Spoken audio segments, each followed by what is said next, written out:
So guys, the audacity of these terrorists ravaging Nigeria is mind-blowing. If you can remember recently, the Nigerian military suffered a heavy blow at the hands of these terrorists because they came in contact with some of the explosives that were planted by these terrorists, and that led to the death of some of the Nigerian military men. Also, some vehicles were destroyed and some military men were also injured. Now, Iswap has the audacity to release an image as regards to that attack. Here is the image. Also, they released another video. Like you can see, this headline here says Iswap releases an image from the explosion area after the attack. The Nigerian army seemingly abandoned the site, leaving behind destroyed vehicles. You know, some of the vehicles that were destroyed. Nigerians, we are losing a lot of money in fighting insecurity. I mean, all these vehicles, most times, sometimes they invade the Nigerian base, their military bases, and cut away with armory. Now, you can see even the vehicles that were destroyed as a result of that attack. Not just the vehicles alone. We lost about 9 military men instantly, and many of them were injured by the explosive. Now, many people have blamed that attack to saboteurs, as in who told the Nigerian military, who told the terrorists that Nigerian military men were taking that direction? How did they get information as regards to the direction that the Nigerian military men were taking that led to them planting explosives on their path? Now, the Iswap group also went ahead to release another footage, and this headline says footage from the violent battle that took place prior to the attack. Towards the end of the video, in the Timbuktu Triangle, Borno State, the clash are very intense as the Iswap terrorists make cover for the subdued to approach the army temporary camp. So it was really a very tough battle. I mean, it was really a tough battle. Now, before we go further in this, there was an attack that happened again, in this area. Iswap group used a suicide bomber to attack the Nigerian military, and here is the image of the guy they used. And this headline here says Iswap released an image from the suicide bomber Abu Fatima Al-Ansari, who targeted the Nigerian military harbor area in the Timbuktu Triangle. The terrorists claim killing and injuring 20 soldiers, destroying 7 vehicles and 14 motorcycles. So guys, this is the guy that they used, and now the guy is dead, because he was the one that was used for that attack. He is the suicide bomber, and he believes to be meeting with 70 or 72 victims. So guys, you can see why we are talking about the fight against insecurity is going to be very tough. Now, you must have heard that the Nigerian government is working with the United States military, in forming a group. Here, this headline says Lieutenant General John Brennan joined senior leaders in Abuja today to launch the inaugural U.S. Nigeria Working Group. This group establishes a new framework for coordination, accountability, and joint effort to counter terrorism and protect the vulnerable.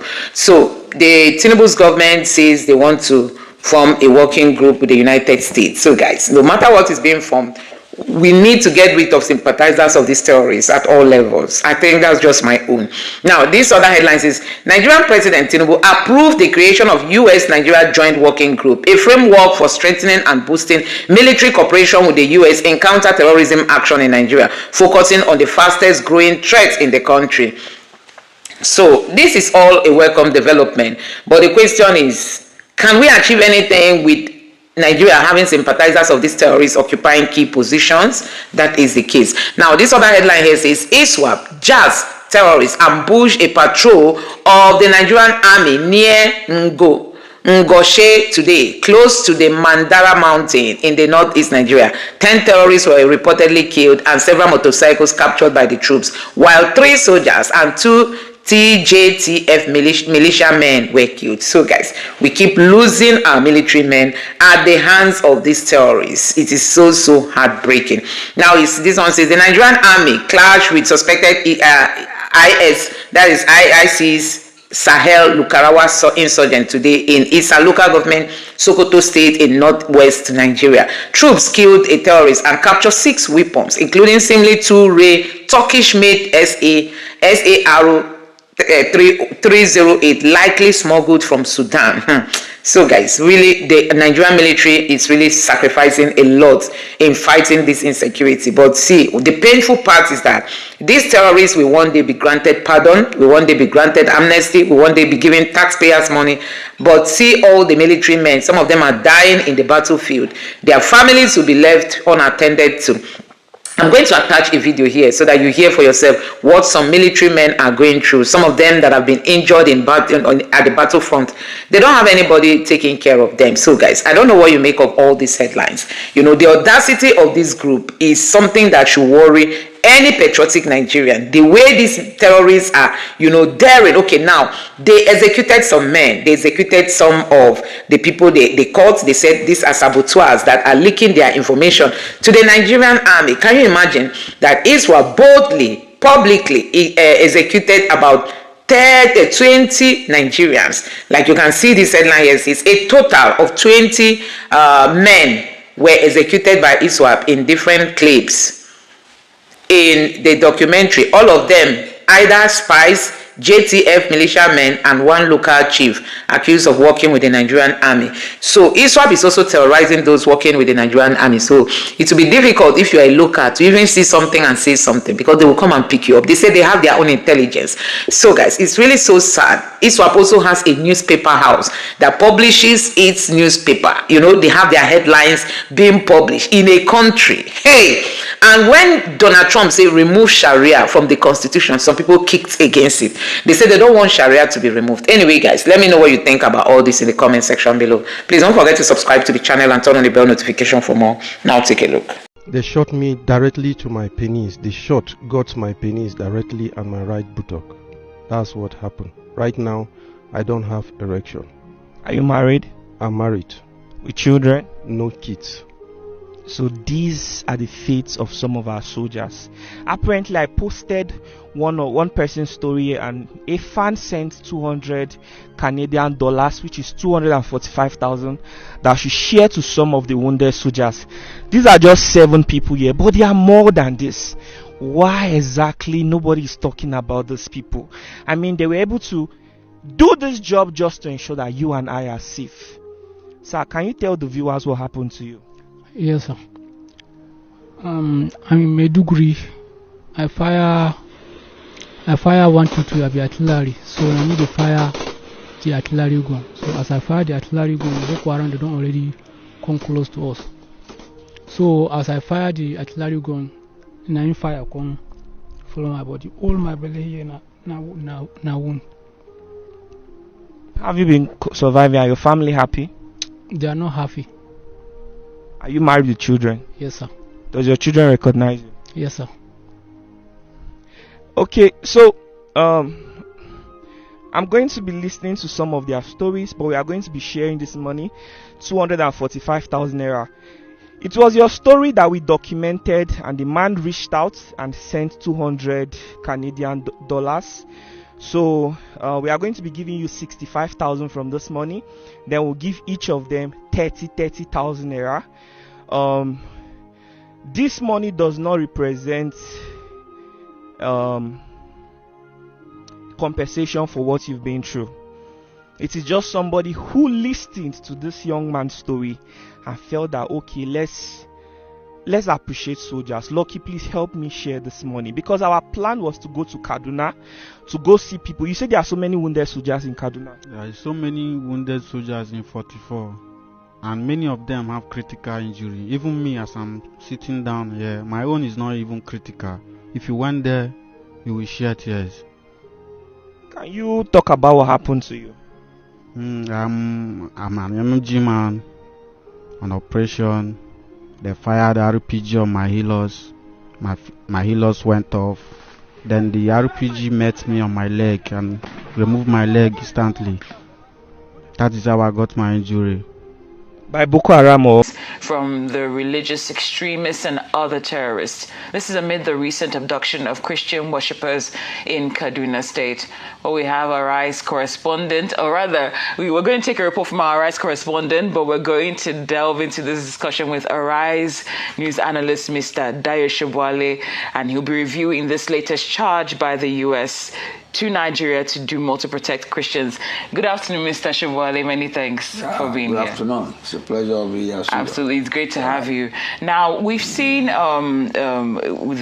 some commendation about progress that's been made, some relative success by this administration in handling insecurity. But unfortunately, when we see reports from the likes of Southern Kaduna Christian Leaders Association, they're noting that this abduction that happened a few days ago is the first time in the region's history that members of 3 different Christian denominations were abducted in a single day during church service.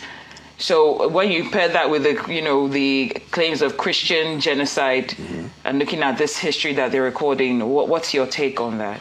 Well, it's difficult now to defend the statement that there's no genocide. And those people are the receiving end of it. So it's the first time 3 different churches, the same Sunday. And they've asked their people to fast. And the fast will end next Sunday. Hopefully, these bandits and terrorists will not attack them the next Sunday. You see, you can always speculate. But the visit of this Undersecretary of State is not a meeting with Nigeria. It's part of a tour of the Middle East and Africa. So this is a stop in Nigeria. And she has spoken very diplomatically that we should do more. You get me? They have the facts.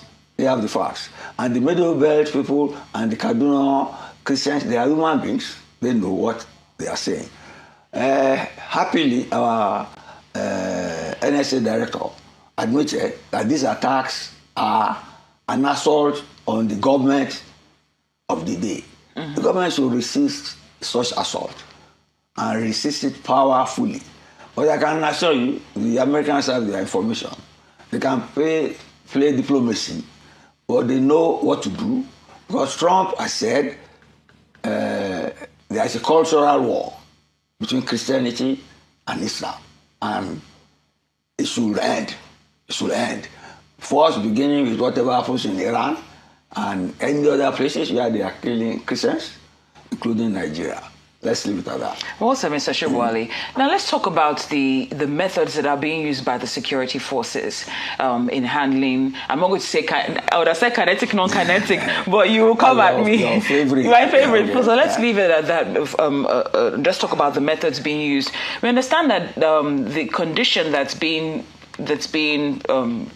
submitted by these terrorists is that they're asking for the 17 motorbikes that are valued at over 28 million naira thereabout to be returned, which were seized during military raids, as for them to release these abductees. Now, when it comes to law of power, we are told to, or the art of war, when Lao Tzu, we always read they were meant to crush our enemies because they give them time to regroup. Isn't it obvious to the operatives to an extent and to you, or what do you think about the methods that are still being used in the sense that you're seizing their materials, things that they're using to carry out these atrocities, but they're not crushing the enemy like you often say they should? What is the resistance about? Why are they resisting taking that decision? It means whatever strategy or effort you have been using against them have not been productive, and they are not deterred. They are not deterred. You see, violence is the language they will understand. Violence was the language Trump used when they bombed Sokoto, and they got the message. You see the insolence of the request. You have killed people. Now you have come back to the authorities to restore your motorcycles. They are showing that they have some might against government. It should not be like that. The Obesian theory says might is right. Might is right when you use power legitimately to subdue your opponent, not when you, fighting against the state, seizes people from the state and you are requesting the return of your commercial articles. It is an insult to the integrity, to the professionalism, and to the strength of the Nigerian state. It should be disregarded, and they should just hunt them down. And like I'm telling you, we should make sure, because they seem to have information. Why is it that it's on the eve of the visit of the American Undersecretary of State that these church attacks happened? Why is it? There are some people in and out of our system monitoring and trying to create the impression that Christians are being killed in Nigeria. And it is there. You see, you cannot, how do you defend a situation like that? 3 churches in one day, and then people requesting that before they can return them, they should return motorcycles. It is not done.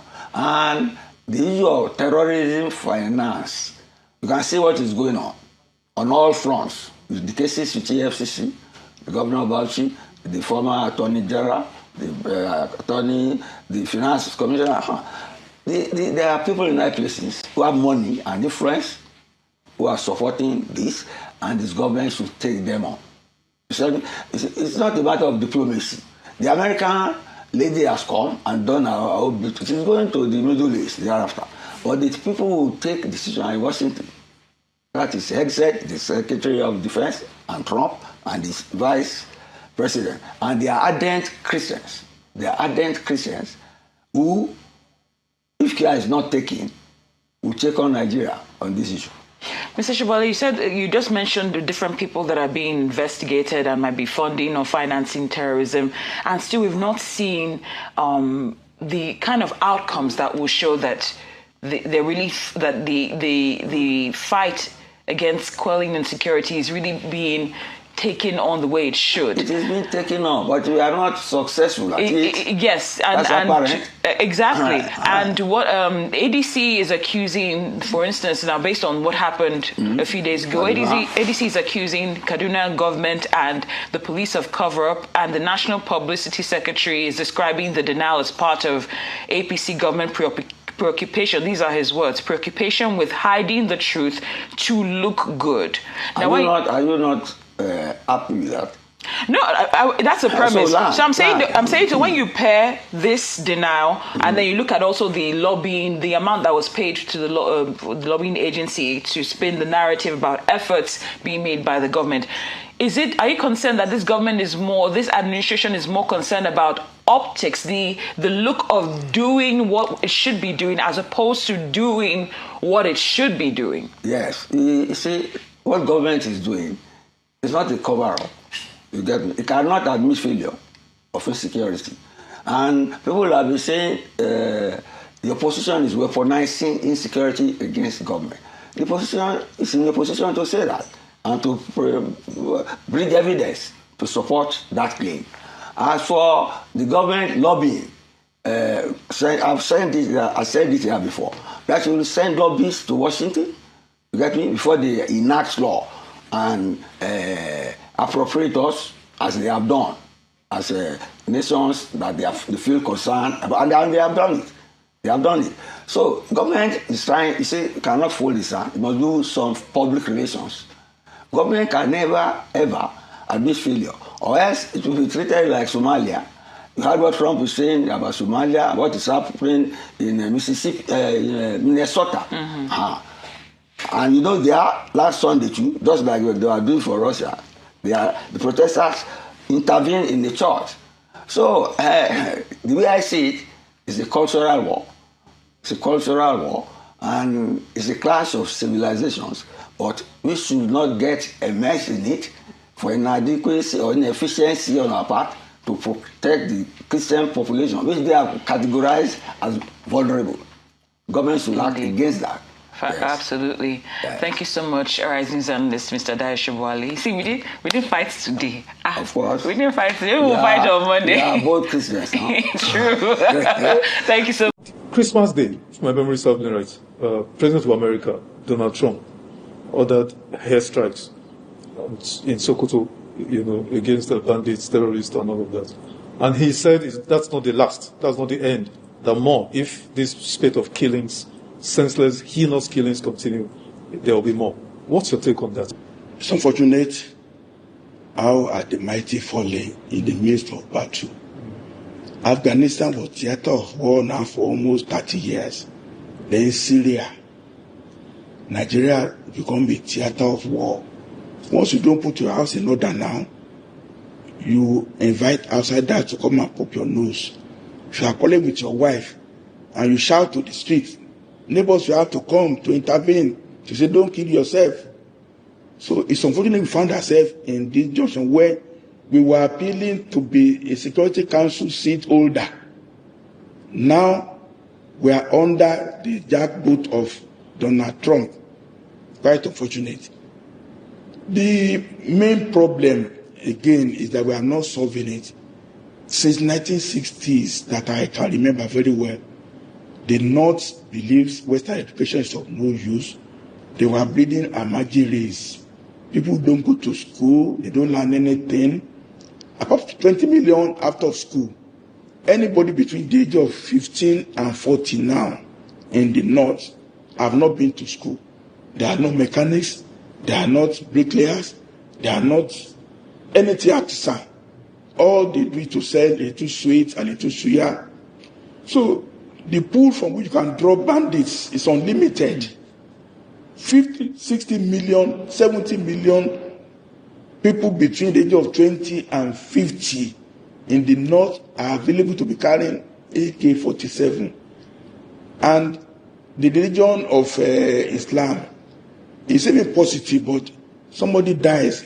People don't worry too much about somebody who has just died. If you died at this time now, in the next 4 hours, you are buried. So death is on the lower scale of in the human calculation. So if I say I will kill you, to threaten you and say, with death, kill me now, I'm going to heaven straight. It has no deterrence anymore. You understand? So an average northerner. It has no deterrence at all. So if you kill, I had to kill over 200, that's strike. Yes. If they kill another 1,000, no, because you marry many wives, you have many more children, they are marriages.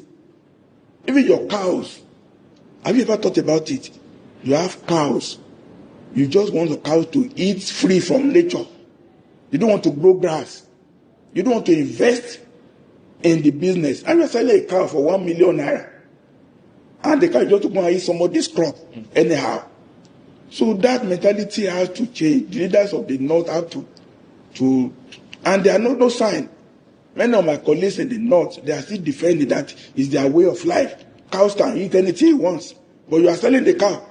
Why not give the cow free? If the cow is eating grass free. You are not giving the cow free.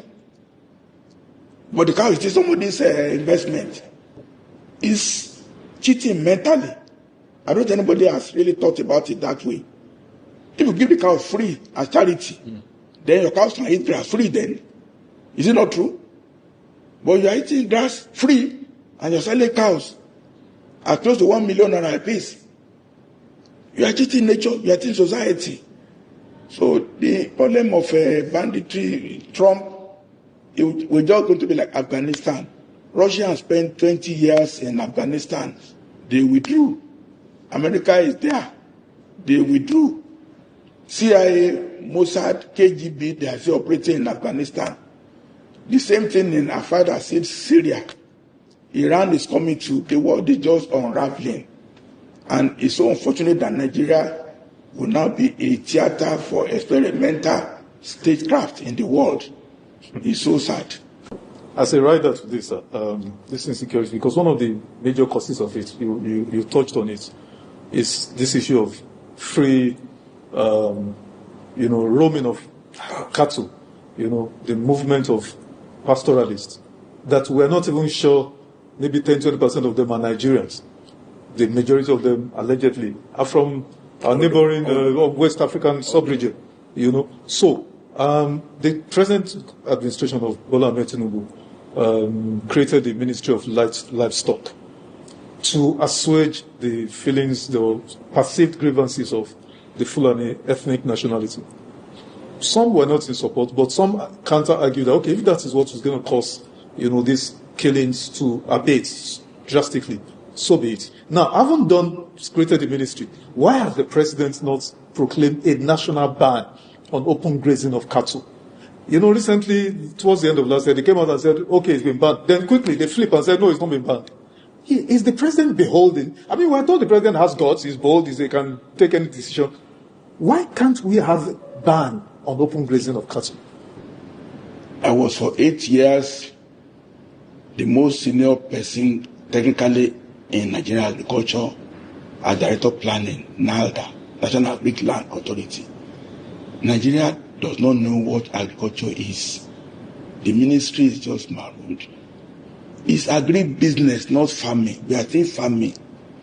And then the government is devoid of moral authority to do anything.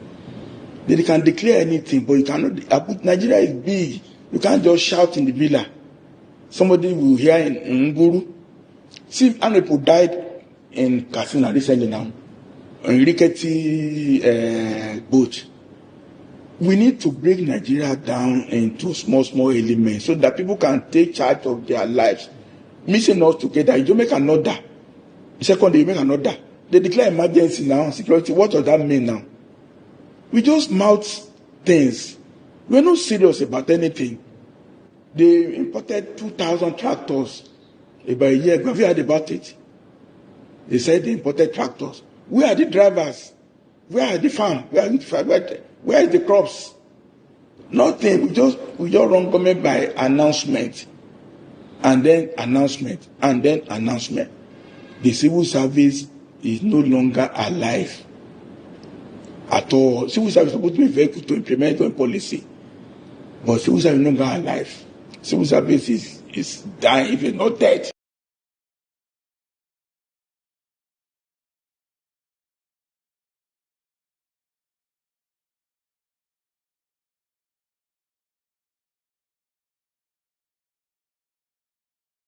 Because you cannot just decree what is not in existence. Rather than decree, have you announced first that states where they have land are 500 hectares in one place? So, for instance, now, farming season will start now. You can't just announce something in October. Or if you announce today to say by March, we are going to start growing grass in a certain place, designated places. You fund it, and then by June, July, you say all people with animals, so go here, go here, go here, go here. That's it now. Yeah. But you just announce no program, no milestone, no timelines. It's just announcement, no program. They bought 2,000 tractors. They didn't say drivers will come into effect. How many hectares of land? Is tractor what you need? No, you need bulldozer to clear trees first. Tractors cannot clear trees in the forest now. You know about tractors. It's abandoned. It's of no use. Once you don't have a methodical plan of what you are doing, announcement, it cannot solve problem. You can't. So it's just, they are not, we have no government, no governance in anything. So guys, let me quickly take you through some of the reactions from Nigerians after this military men shared what they went through. Now, some Nigerians said, like this person here said, those of you who still join the army, ask yourself, how may politicians' children, senator, House of Rep members' children, etc. are joining the army? Why are they not joining the army? That's what the person is trying to say.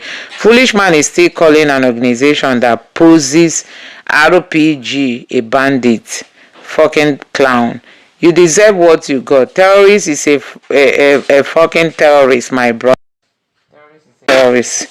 And then this other person here reacted and said, he's calling them fools and cowards. They have no ball, only complaining. You and your colleagues are quiet every day. Oh, Baba. But Ona still defend the useless politician in Nigeria. I feel no sorry for these men.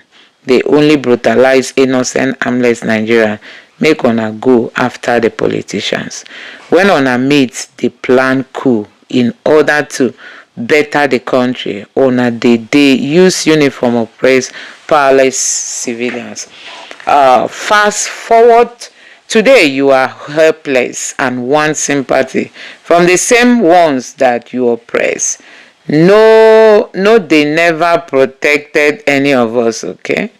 They should cry out to their bosses. Lo, I pity who pity soldiers, people that their conscience are dead. Terrorists kill civilians, army kill unarmed civilians. As a civilian, when you see soldiers and terrorists killing themselves on the battlefield, think of it as a good thing. Soludo said Ndi Anambra should join the military while his children are living abroad and living the best life. Join the military and become a liability to your family. Hey. So guys, this is why Nigerians are talking about this joining the military. And then this one says, you can't go a day on this app without seeing something that will break you down about this country. I hope the current soldiers see the government doesn't give two fucks about their welfare. If and when they are out of army, wounded, many don't get pension.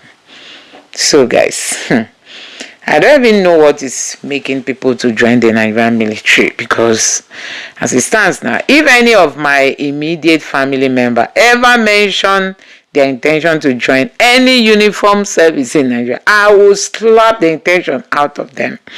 This person said, give them guns, give them eyes, give them arms, give them legs, give them uniform, and watch them shoot an innocent protester. They don't protect civilians, they oppress civilians. What encouragement does anyone who wants to serve the nation see from this? So guys, this is the most heartbreaking story ever on the internet.